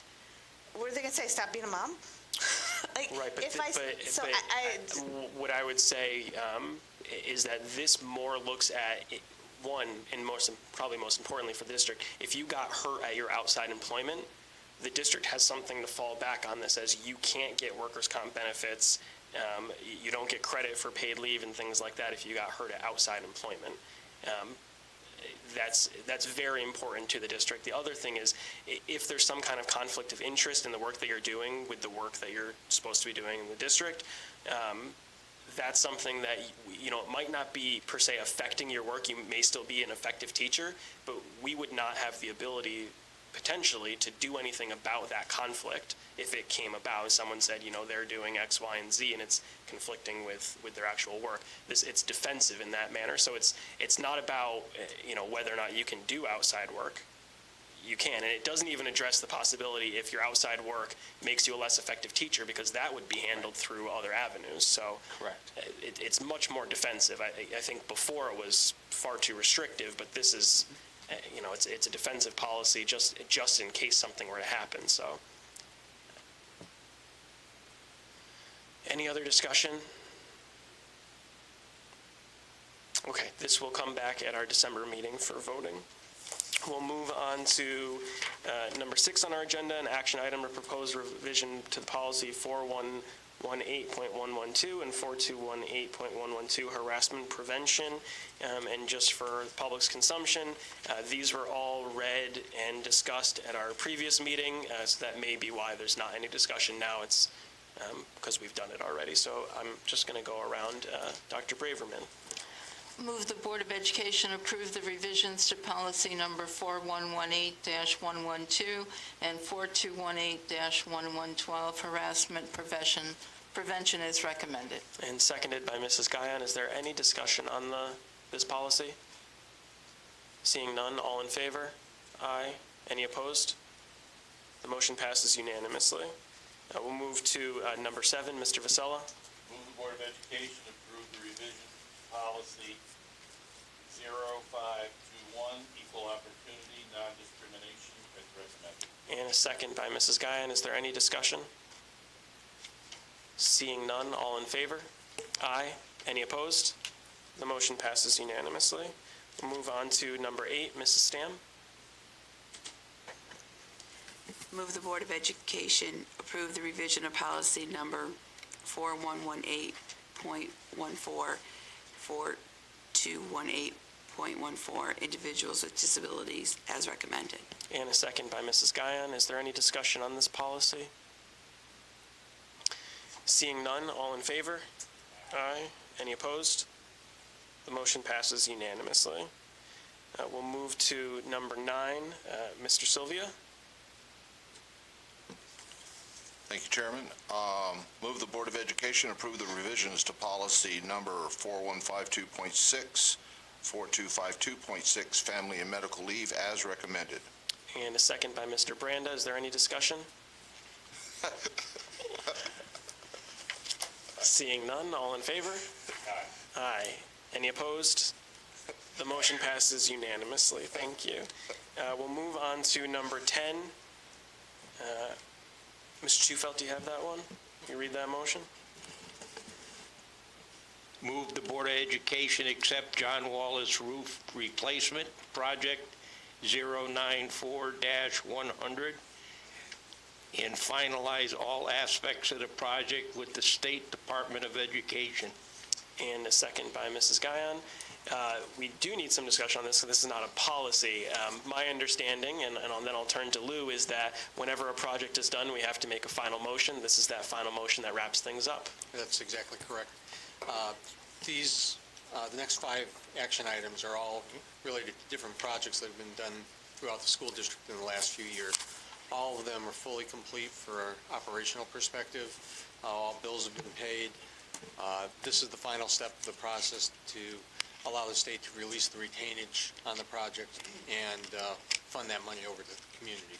So between the 5 projects, it's somewhere around $50,000 that's still due to the community. This is strictly a procedural task at this point. Everything has been filed at the state. All they need are the certified minutes of the board meeting accepting the projects as complete, and a check will be cut to the community for these 5. Fantastic. Any other questions on this? And it will be the same thing for the next 4 afterwards. Seeing none, all in favor? Aye. Any opposed? No. The motion passes unanimously. We'll move on to number 11, Mr. Branda. Move that the Newington Board of Education accept the John Wallace STEM Project 094-102 and finalize all aspects of the project with the State Department of Education. And seconded by Mrs. Stam. Thank you, Mrs. Stam. Discussion. Mrs. Guyon. This was done a while ago, wasn't it? Correct. Correct. How come it's just coming up now? By the time all of the bills were paid and all the other actions that were taken down at the building committee level occurred, those really were finalized maybe in the last 2 months. So now it comes to the Board of Ed for the final step of the whole process. Okay. The wheels, they turn slowly. Any other discussion? Seeing none, all in favor? Aye. Any opposed? The motion passes unanimously. We will move to action number 12, Mrs. Guyon. Ooh, I like this one. All of them. Move that the Newington Board of Education accept the NHS Music Wing Project 094-103 and finalize all aspects of the project with the State Department of Education. Seconded by Mr. Sylvia. Thank you, Mr. Sylvia. Any discussion? Seeing none, all in favor? Aye. Any opposed? Mr. Sylvia is opposed, I guess. I think he wanted to second the last motion. Action item number 13, Dr. Braverman. Move that the Newington Board of Education accept the John Wallace STEM Abatement Project 094-104 and finalize all aspects of the project with the State Department of Education. And a second by Mrs. Strohs. Is there any discussion? Seeing none, all in favor? Aye. Any opposed? The motion passes unanimously. Action number 14, Mr. Branda. Mr. Vasella. Move the Newington Board of Education accept the Newington High School STEM Project 094-105 and finalize all aspects of the project with the State Department of Education. Seconded by Mr. Tufel, who raised his hand without speaking out of turn. Any discussion? All in favor? Aye. Any opposed? The motion passes unanimously. We will move on to item G of our agenda, the Superintendent of Schools report. Mrs. Maraca, what's going on? Well, I want Mrs. Guyon to hold on to her chair because I'm going to announce that we did hire 2 middle school social workers. That's fantastic. I brought a confetti cannon. So beginning on November 26th, which will be after the Thanksgiving holiday, we will have a middle school social worker at Martin Kellogg. And on December 17th, we will have a middle school social worker at John Wallace Middle School. And the difference in the time frame is when they were hired. The first is Martin Kellogg on November 26th. And then the second is December 17th at John Wallace. They are both wonderful, wonderful school social workers. Compliments to our human capital development for bringing in such awesome candidates and for finding 2 who are going to be a wonderful addition. Middle school principals and some central office staff met today to really talk about the onboarding and the transition plan. They're going to be such a nice complement to the team. The principals and the team members are all looking forward to having that last jigsaw piece of their puzzle brought in. And I do want to let anyone who's unaware in the community, the way that this is being funded is essentially through the elimination of Mrs. Maraca's old position as the deputy superintendent. It was the board's biggest priority that we didn't meet at the end of last year. Mrs. Maraca and I early on started discussing whether or not her role could be consolidated when she became the acting superintendent, and when we started asking her if she would stay on through the school year. The administrative team has consolidated that role and will continue doing that throughout this year to ease the transition into next year. So we're able to fund the superintendent search. The money that was paid to Dr. Collins at the beginning of this fiscal year, the additional money that we have provided to Mrs. Maraca for her role as interim superintendent, and the hiring of 2 social workers at the middle level from November, December through the end of the school year. And what that will turn into is a net savings potentially at the beginning, for next year's fiscal year, accomplishing one of our biggest priorities. So a huge thanks to everyone that's taking on more responsibility in order to get our middle schools some social workers. It's just, It's exciting. it's great. Mr. Sylvia? Thank you, Mr. Chairman. I wanted to personally extend my gratitude to Ms. Stam and Ms. Maraca. Ms. Stam basically for helping to educate a thick-headed individual such as myself on the needs. I truly do appreciate the efforts of the administration in finding the funds for this. It's very encouraging that we were able to find that solution. And as you explained, many of in our community was thinking it's going to cost more. No, it's basically we've reallocated our assets and our knowledge across our existing resources so that we could get these 2 necessary positions. And I do commend everything, and thank you so much, Cindy. This is very, very deeply needed at the middle school. I'd also again highlight Mr. Schulman started the meeting this evening talking about the Veterans Day celebrations and recognitions. And I think you heard from our students. I know that at the board table, we haven't often had very lengthy discussions about whether or not we could come to school on certain holidays. And this has certainly been an asset to our students, rather than having a day off and not recognizing why it's Veterans Day, to really be able to understand it from a historical perspective as well as from the perspective of who is with us today. I was most proud because the Mrs. Regina Rush Little, who was the guest speaker at the high school, is from Middletown, and I actually had her oldest son when I was a principal in Middletown, so I know Regina well, and she was a great member to bring forward, so I'm pretty excited about that. That is great, and if, make sure you get a chance to read the handout that was in our folder, because I thought what I read, now I'm going to confirm that, is that there are approximately 100 members at John Patterson, between people who came, veterans that came, and veterans who weren't able to but have a connection to the students in that school community. So that's, it really is, it's a community of service people. So, it's great that we're able to do some things on that day. And I know Elizabeth Green's, the first one, looks a little small compared to some of the lengthier reports, but they included Veterans Day in their student council inauguration. So thinking about governance and what it takes to become a government that is democratic and what we have to stand up to. And if you go to their website or their Facebook page, you're going to see their students singing the song and having a wonderful time at that program, which all students in the school attended. So it was a school-wide event. Any other questions or comments on the superintendent of schools report? Mrs. Guyon, did you have something? I don't actually have any words to express how thrilled I am to have the social workers for our middle school students. It's a huge resource that we were lacking in the past, and those kids really, really need it, and I am thrilled that we're going to be able to offer that for them now and support all of our students in that way. So I said I didn't have any words. I guess I lied. I had a lot, but I'm thrilled.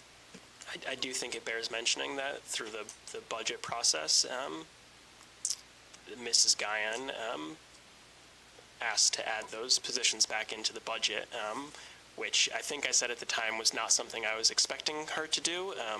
I actually thought that it would harm our process with the council potentially, because we'd be asking for more money than they obviously wanted to dole out. In retrospect, it actually was an incredible asset to us to be able to explain to the full community over the last really 9 months what the need is, how to accomplish it, and truly drive it forward. And I thought maybe it would be for this coming budget cycle, and events took place, and it was I knew it was the top priority for you, Mrs. Stam. I knew it was the top priority for you, and we've all kind of worked towards that goal. So, we can accomplish some really incredible things. So I'm just thankful how that happened, and I'm sorry for feeling that way, Emily. But it turned out to be just a great thing for our community. So, any other discussion on the item? Okay. We'll move on to public participation on any matter related to board responsibilities, and our phones are open at 860-665-8736.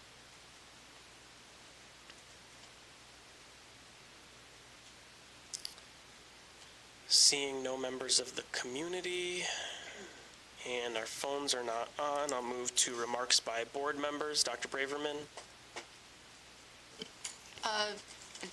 Ms. Morocco and I are going to the CABE day at Mystic on Friday. Hopefully, it's not going to be a blizzard. So I'll report in 2 weeks how that went. Great, thank you. Mr. Vasella, Mrs. Stam. I just wanted to send out kudos again to all those PTOs. Within the last couple of weeks, I've gone to Reynolds and Kellogg, and I just want everyone to always remember and realize how much those PTOs do to bring more enrichment or any special projects to the schools and support the teachers. And even when I was, everyone reported out. And the other thing that was really cool was when I went to Kellogg, they had their student council president there participating in that process too. And I thought that was really exciting and really cool. And I am so psyched about the social work component. And clearly I want to reiterate the fact that having an agency come in with their social workers into the high school is really not an easy task to do. smoothly without feeling like the school staff feeling that their jobs aren't looked at as important as they really are. And I'm really glad that went over smoothly. And that's it. Have a great Thanksgiving, everybody. Mr. Sylvia? Thank you, Mr. Chairman. I'd like to second what Ms.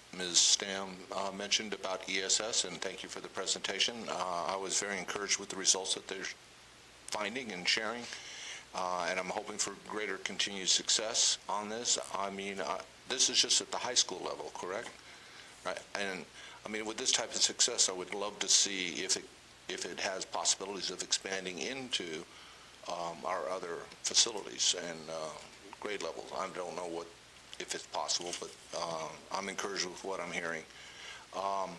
Relative to the CIP, I did notice one item that it's a personal troubling aspect, but I saw $100,000 in there for FF&E because of the town hall. I realize it's needed. I just want to be on the record to say that should be in the town hall renovation budget, not in ours. And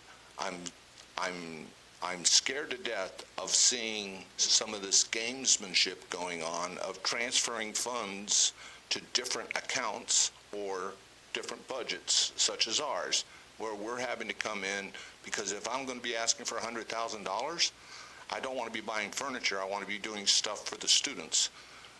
And that's where my pet peeve is on this particular one, seeing that $100,000 showing up in our account. Mayor Roy, I know we're buddies, but I'm going to be raising some hell, if I'm allowed to say that publicly, under the new policies. I'll get back to you on if you can say that or not. Yeah, so, censor me. But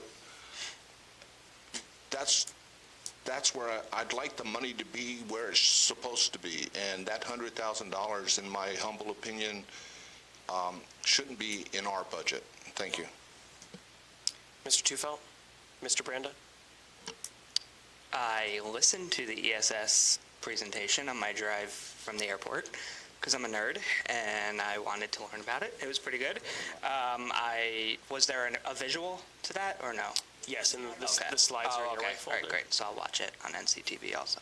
I think we should consider in the future, just to piggyback off of Ms. Stam's point, perhaps bringing the PTOs here and honoring them and recognizing their work, because as she mentioned, they do so much for our students, so much for our teachers, our staff.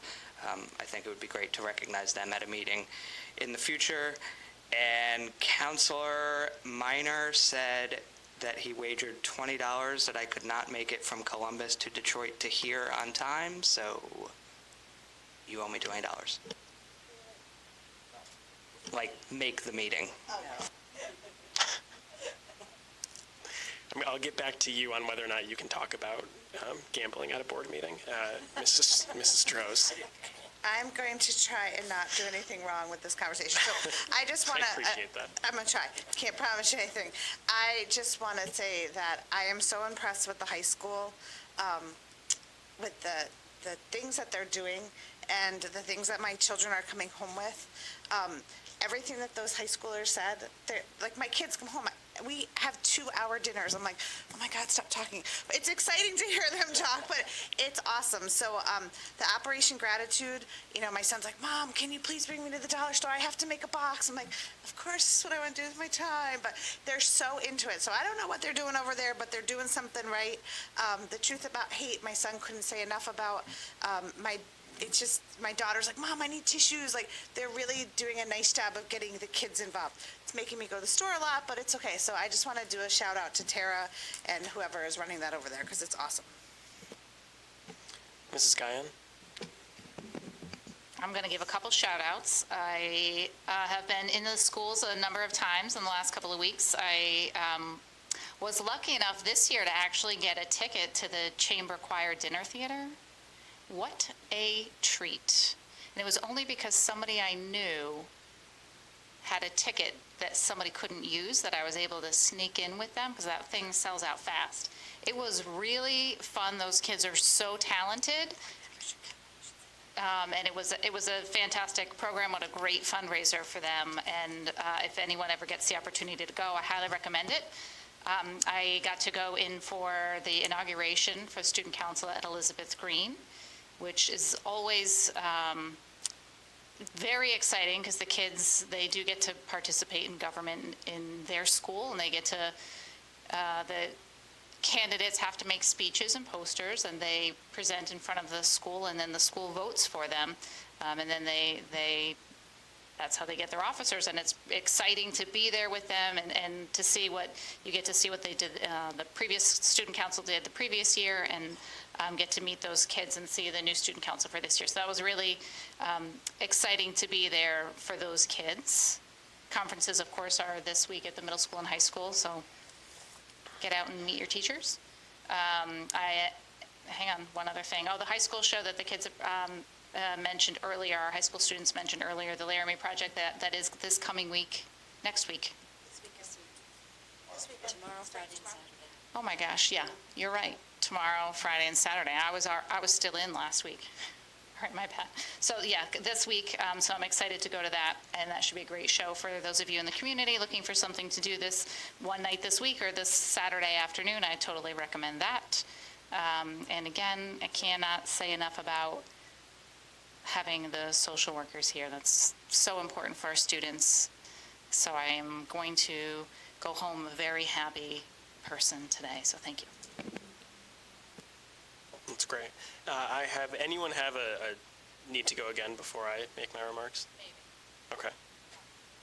All right. I just have a couple of things. First, this marks the midway point through our term collectively as a board, and 1 year of Mr. Brandon and Mrs. Stroh's joining the table. So I will say, on a personal note, this has been both what I expected and not even close to what I expected over the last year.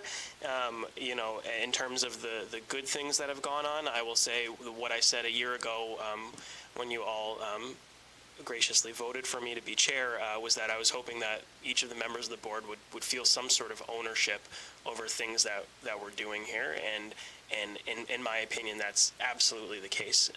We have different members of the board that really are taking ownership of a lot of things that are going on, and I'm just trying to do my best to make sure that everyone is feeling included and is getting the credit where credit is due for the really amazing things that we as a board are doing, and all of that's helped along by the administration. So that has been as I hoped and expected, so I'm grateful for that, and I hope we have a really good second year of our term together and continue to work in a cohesive manner. I will say we all deserve a little break from this formal board table, and we will get that over Thanksgiving. Our next full board meeting is after Thanksgiving. However, the work continues because, as we all know, we appointed ourselves to be the search committee for the superintendent. As a brief update for the community, we had already sent out our request for proposals. We received 6 proposals back from search firms ranging from local in Connecticut to an Illinois firm. A subcommittee made up of myself, Mr. Sylvia, and Dr. Braverman reviewed those 6 proposals in detail. Was it Saturday? It was a Saturday morning.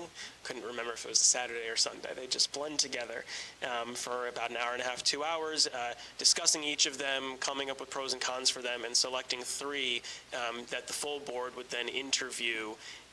We have completed those interviews, which took place sometime. The 5th, was it 2 weeks ago already? A week and a half ago. We then selected, out of the 3 presentations that we saw, we selected NESDEC, who people may recognize from our enrollment projections. So we already have a relationship with them. They're a regional organization based in Massachusetts. They have a lot of experience doing executive searches in Connecticut as well as Massachusetts and all around New England. So they have, they have a good process in place that will be headed up by Dr. Joseph Wood, who will be our point person. So after this meeting adjourns, we will have a brief meeting concerning that contract so that we can enter into that with NESDEC. And after that, we then have an expulsion hearing. So members of the hearings committee need to stick around for that agreement. So we will continue to update the public as we go through that. I'm sure over the next few weeks, the first priority will be meeting with Dr. Wood, going over everything that we're looking for in a search, everything that they can offer us, and then we'll start with our most important task, which is getting input from our community about what the next superintendent looks like. What experience do they have? What type of background? What types of things are they looking to do in a district? What things have they done before? All that type of stuff to create a profile so that we can base the candidates that then come out of the search based upon what the community and what the board is looking for in a successful candidate. So there is a lot of work still to be done. We will continue updating the public as frequently as we can and involving them as much as we can in the process, because we all know how important that is. So that is the update that I have there. I believe we put out a statement on our website and on the Facebook page to update the community, and we'll continue trying to do everything we can, all the different forms of communication. And of course, if anyone has any questions about that, certainly can reach out to me, and I'm happy to chat with them. With that, I will call for a motion to adjourn by Dr. Braverman and a second by Mrs. Guyon. All in favor? Aye, and we are adjourned at 8:55 p.m. Thank you.